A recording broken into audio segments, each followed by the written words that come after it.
price because the big corporations are evading, are dodging a lot of taxes. And the measures are not being applied to them. Later. I just would like him to answer to this question because I don't know how to apply this to health and public services and education and then the police in the street just feeding the people. I just would like him to answer, that's it. Because they are selling the country. Question if you give him the chance. That's it. Okay? So Thank you. I think they are selling the country.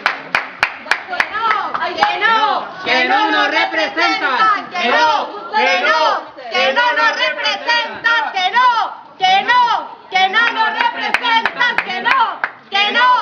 no nos representan, People are hungry. What about the people? You didn't talk about the people. And what about them? The people You is don't being even give evicted him from the the chance to houses. talk about the people. Families are being evicted from the houses. There is no democracy in Spain. It is a good question. What happens to the social circumstances under these austerity programs? And the minister will answer that. But there And was why first did another the bubble question about where is the circle? The bubble was something that everybody knew. Everybody knew that was going to allowed happen, into and this nobody meeting. did anything to stop Sorry, it. you And now the people is paying the under the consequences. condition of that Thank you you very do not much. disturb the Governing for the rich, the people don't matter anymore. There is no democracy in Europe. There is no democracy in Spain. There is no democracy in the UK either. My first warning to you is now, as the chair of this meeting, I remind you that it is the policy of this school to allow freedom of speech. And there is no freedom for speech in Spain. Did you see the images of the police beating at the people for demonstrating, asking for a salary, asking for education, asking for help, under the condition asking for a job? Disturbing. There is nothing like that there. We are talking about the markets here. How are we going to solve it? The markets, people are hungry. At the entrance of this meeting, you are allowed to use. I am not allowed to use abusive language or disturb the meeting all the time. We haven't used any abusive language, I think, but that's fine. Okay, you made your point. Yeah, let them continue, please.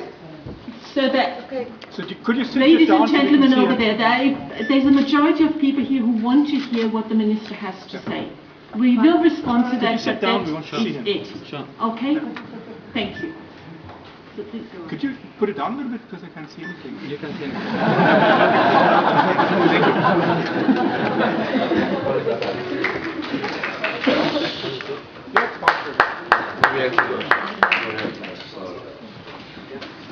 I don't think they represent all the Spanish. If you want Okay. to say You me don't represent all the something of the Spanish. words, but I can tell you because I am totally open to take your views, and afterwards I am totally open to talk to you.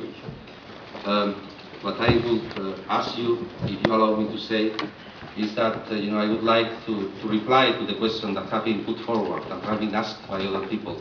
But if you want to talk to the Minister of Economy of Spain, afterwards I am totally open to take your views and to discuss with you and to try to understand your points. Because I hope that you understand that I am an open-minded person. So, but please, let me continue with the debate with the rest of the audience.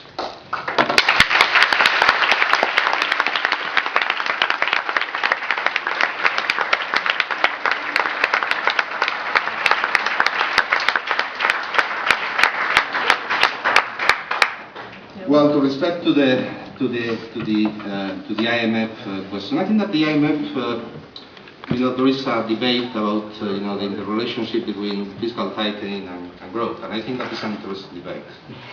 I think that we have seen certain circumstances that fiscal tightening that has been rise to less growth, and this less growth has aggravated the situation of the fiscal finances, and so we are in a sort of vicious circle. This is something that we have to avoid. And the only way of doing that, is to have measures to stimulate growth. And we think that we have to carry out the structural reform. Again, as I have told you, respecting Spain, Spain has been the country that has suffered, in terms of labor market performance, the worst evolution, even much worse than in the case of Ireland, and in the case of Greece, than in the case of Portugal. So there is something in the labor market regulation that I think that didn't work at all.